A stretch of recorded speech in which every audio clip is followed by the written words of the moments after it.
jaalala.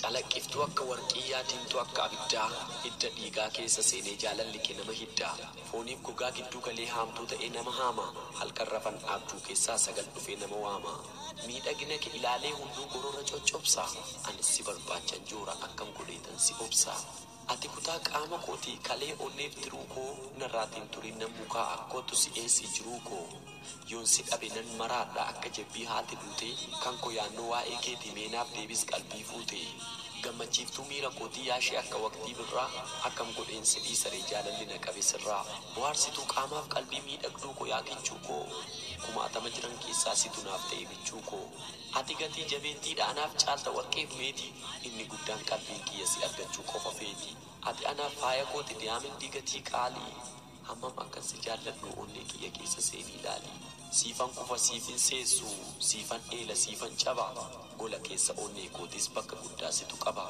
dadhabbiidhaaf harkan laadhu siif utaala siifan fiiga wanti amaayyoo dhufellee of nan kenna siif nan dhiiga irraan gadee lafa gabaassi dhaqqabuuf nan gurgura siif qabeenyis nan mararu booqaaf booqeessi hin gurgura na dhageessaa jaalallee koo kan yaanni kee na dararu maqaa keef nan wareegama lubbuun koyyuu nan mararu babbareecheetu si uume miidhagina deemsaaf dhaabbii sababa kee miidhamullee dhugaadhaan qabu hangaabbii ati yoomuu anaaf caalta miidhagina faaya lootii kanaan booda nuti tokko ani keedhaati kooti.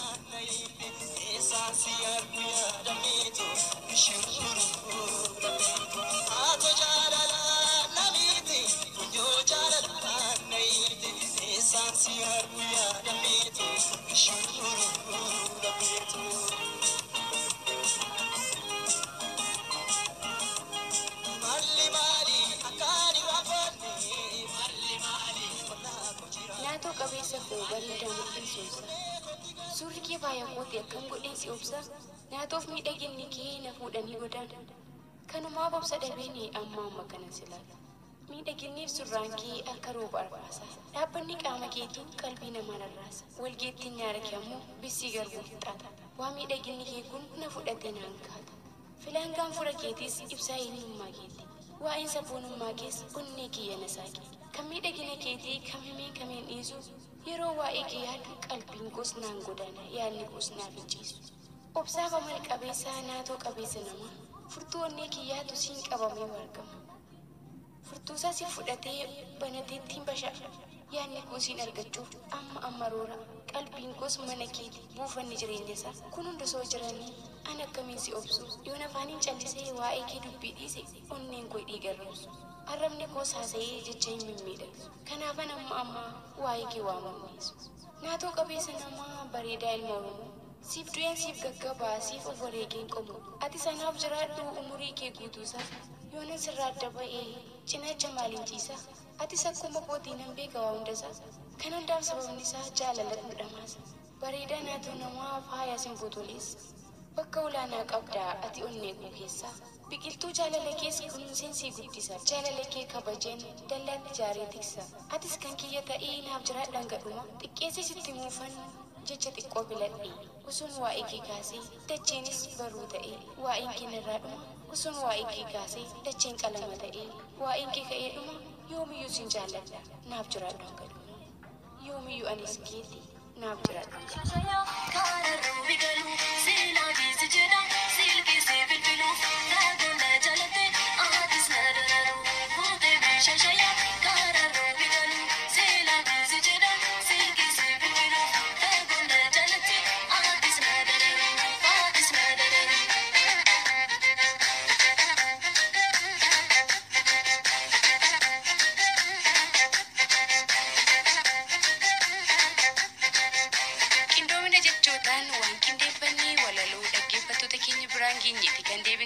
Kanatti aansuun maal qabdu jechuu isaanii kanatti aansuudhaan ammoo xalayaalee goleewwan arfan Oromiyaa irraatiin nu qaqqaban kanneen dabareen isaanii har'a isaan qaqqabe isaan biraatiin geenyaa garuu dhaggeeffattoota keenya gamanumaatiin kan dhiifama isaan gaafannu dubbannu xaaliyaan tokko yeroon isaa yoo irra darbe jalaatii du'uu ijaa danda'uuf kan nuti dursinee isaan biraatiin geenyutu jira mudannoo ayyaana irreechaatiin wal qabate xaaliyaa ta'u kan nuti yeroo dabarsinee isaan biraatiin geenyutu jira jechuudha.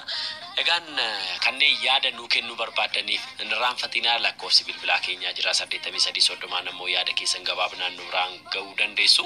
Duwwaa 2211 duwwaa 860 fi 861 moo toora bilbilaa keenyadhaan yaada keessan nuuf kennaa nu waliin hirmaachaan waliin turaasanii jenna. Imimman jaalalaa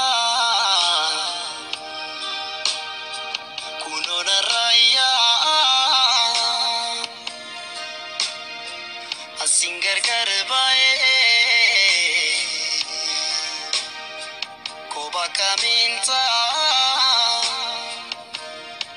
balle santia angadera bontu lemuna tindebiu takiti tokotu balle santia angadera bontu maal jedhee akkanii galuun beeku jechi na harkaa waldhaa eessaa ka'ee eessatti akkan katabii xumurus naaffa miti sababiinsa albiin abbaan qaree abbaa qalee akkuma jedhamu hojiinan gaariidha jedhee hojjechaa ture booddee irra deebi'ee anumaaf mataa dhukkubbii ta'e nagaa koos hin daganne akkam jirtu qopheessitoonnii fi dhaggeeffattoonni qophii dambalii jaalalaa wanti nuti har'a gaariidha jennee dalagnu yeroo itti boorumsaa immoo miidhaa eelaa bara baraan sammuun keenya hin dagannutti ta'u ni jiraata ofii makoorraa keewwan nan arge sababni kanaa immoo waadaa galan eeguu dadhabuudha akkas ture yaa dhaggeeffattoota qophii dambalii jaalalaa hiriyyaan baay'ee jaalladhu kan baay'ee na jaallatuu fi kan mana barnootaatti wal barree wal wajjinis barachaa guddannee ergasii booddee ammoo yeroo umuriin keenya gara dargaggummaatti dhufurraa kaasnee gara jaalala waliif qabaachuutti yookaan ammoo gara hiriyyaa wal taasifachuutti dhufneen qaba ture hiriyyaa baay'ee na jaallatuuf baay'ee na kabaju kan iddoo guddaanaaf qabus ture anis akkanuma baay'een jaalladhaan wal jaallachaa yaada boruu keenyas wal wajjiniin mari'achaa erga barnootaa haayiskuulii xumurree lamaan keenyayyuu carraa sadarkaa barnoota olaanoo argannee yuunivarsiitii garaagaraa deemnee barachuuf nagaa fi jaalala waliif qabnu waliif hirree kan fuuldura keenyaaf ammoo jireenya gaarii akka wal wajjin jiraannuuf karoorfannee karoora keenya irrattis nu lamaan keenyayyuu waadaa walii seennee gara yuunivarsiitiitti nagaa walitti dhaammannee deemne ergachi deemnees bilbilaan wal hordofaa barnoota keenya irratti wal jajjabeessaa waa'ee boruu keenyaas mari'achaa jiruu keenyatti fufne gidduudhaan garuu wantan ta'a jedhameen eegamne ani raawwadheen jira innis akkas hiriyyaan an dura jaalladhu kanan baay'ee kabajuu fi kan bakka guddaa waliif qabnu osoo jiru erga yuunivarsiitii seenee barnoota koo eegalee booddee barataa daree koo kan yuunivarsiitiitti daree tokkotti wal wajjin barannurraa gaaffiin jaalalaanaaf dhiyaate